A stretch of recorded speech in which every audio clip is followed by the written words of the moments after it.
السلام علیکم دوستو، ایک بار پھر آپ کی خدمت میں حاضر ہیں 15 مئی۔ ایک لحاظ سے پھر بڑا یادگار ثابت ہوا کہ آج پی ڈی ایم کے سرخیل مولانا فضل الرحمان نے سپریم کورٹ کے سامنے دھرنا دیا۔ بڑی زوردار تقریریں ہوئیں اور ان تقریروں میں بار بار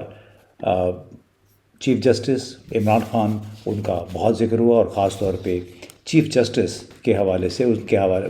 بہت نعرے بھی لگے تقریروں سے پہلے نامناسب الفاظ میں۔ اور اب سوال یہ پیدا ہوتا ہے کہ جو کچھ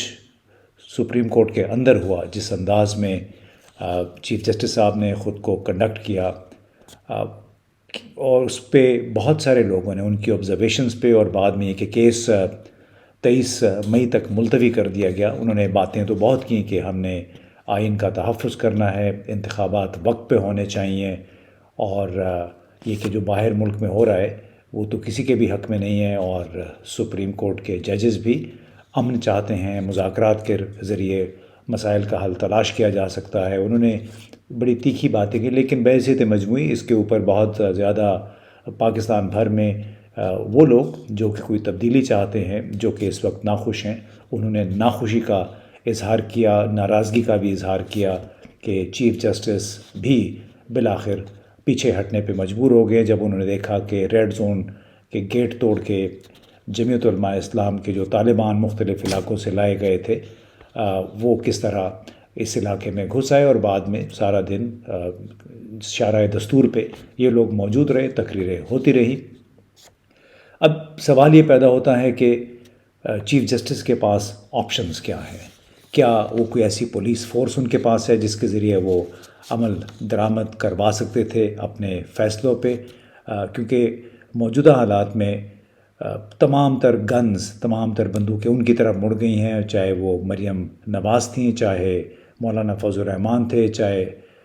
دوسرے رہنمات پی ڈی ایم کے۔ تمام کی تقاریر کا لب لباب یہ تھا کہ موجودہ بحران کے ذمہ دار چیف جسٹس عمر عطا بندیال ہیں۔ اب آپشنز کیا ہیں ان کے پاس؟ کہ کیا وہ توہین عدالت کے نوٹس جاری کر دیتے، جو کہ بہت سارے وکلاء نے بشمول عابد زبیری صاحب کے جو سپریم کورٹ بار کے پریزیڈنٹ بھی ہیں، انہوں نے بھی کہا کہ ہو سکتا ہے ان کے توہین عدالت کے نوٹسز جاری ہو جائیں، مگر وہ نہیں ہو سکے۔ شاید ایک کنسیڈریشن یہ تھی کہ اگر توہین عدالت کے نوٹس جاری ہو بھی گئے تو اس پہ عمل درآمد کون کروائے گا موجودہ حالات میں، جب کہ یہ لگتا ہے کہ موجودہ سسٹم کے تمام کلیدی شراکت دار وہ ایک طرف ہیں، جس کو ہم اسٹیٹس کو کہتے ہیں، یعنی اسٹیٹس کو ایک طرف ہو گیا ہے، اور آئین کا آرٹیکل 224A پہ عمل درآمد کے خواہش مند جج دوسری طرف ہو گئے ہیں، یعنی جو چاہ رہے تھے کہ اگر اسمبلی تحلیل ہوئی ہے تو 90 دن کے اندر انتخابات ہو جائیں۔ دوسری آپشن یہی ہے کہ وہ صرف نظر کر لیں، صبر کریں، بے شک تمام وکلاء یا اکثر وکلاء ان کے ساتھ ہوں، اور تیسرا پھر ایک ہی آپشن ہے کہ وہ استعفیٰ دے دیں قبل اس کے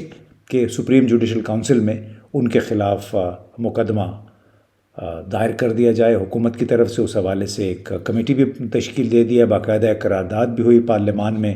اور اس کا مطلب یہی ہے کہ 3-4 لوگوں کو اب نشاندہی کر دی گئی ہے، آئیڈینٹیفائی کر لیا گیا ہے، اور اب اگر ان کے خلاف سپریم جوڈیشل کونسل میں کیس چلا جاتا ہے تو کیا پھر بھی جسٹس عمر عطا بندیال انتظار کریں گے اس کے نتائج کا؟ بہرحال سپریم جوڈیشل کونسل کے تو وہ خود ہی سربراہ بھی ہیں، لیکن کیا وہ موقع آئے گا کہ ان کے خلاف ریفرنس جائے اور وہ پھر ریفرنس کی کارروائی کا پھر سامنا بھی کریں؟ تو موجودہ حالات میں بڑا مشکل لگ رہا ہے کہ اگر سپریم کورٹ میں ریفرنس ان کے خلاف چلا گیا تو اس کا مطلب غالباً یہ ہو سکتا ہے کہ وہ اپنے عہدے سے استعفیٰ دے دیں۔ تو اس طرح وہ لوگ جن کو عمر عطا بندیال کے ساتھ محض اس وجہ سے ایک پرخاشی معلوم ہوتی ہے، وہ انہیں اس وجہ سے ناپسند ہے چونکہ انہوں نے جو فیصلے کیے وہ پی ڈی ایم کو پسند نہیں تھے، یعنی جو فیصلے انہوں نے کیے جو کہ مسلم لیگ پیپلز پارٹی کے حق میں گئے، ان پہ تو بڑی ان کی واہ واہ ہوئی، بڑی شاباشیں ان کو دی گئی، لیکن جو فیصلے ان کے خلاف گئے ان کو پسند نہیں آئے، اس کی وجہ سے وہ ناپسندیدہ شخصیت ہو گئے۔ لیکن بحیثیت مجموعی اگر آپ دیکھیں، غور کریں تو 15 مئی کا دن اس لحاظ سے ایک افسوسناک ہے کہ ایک طرف تو جمعیت علماء اسلام کے جتنے بھی ورکرز تھے، جو طالبان تھے، مختلف شہروں سے لائے گئے تھے، انہوں نے مار دھاڑ کر کے، پولیس کے ساتھ مقابلہ کر کے ریڈ زون کے گیٹ توڑ دیے اور سپریم کورٹ کے سامنے آ پہنچے، اور اس سے پاکستان سے باہر بڑا زبردست میسج بھی گیا کہ یہ لوگ جب بھی چاہیں آئیں، قانون توڑ کے قبضہ کر لیں۔ اور یہاں پہ پھر وہ ہے کہ قانون نہیں ٹوٹا،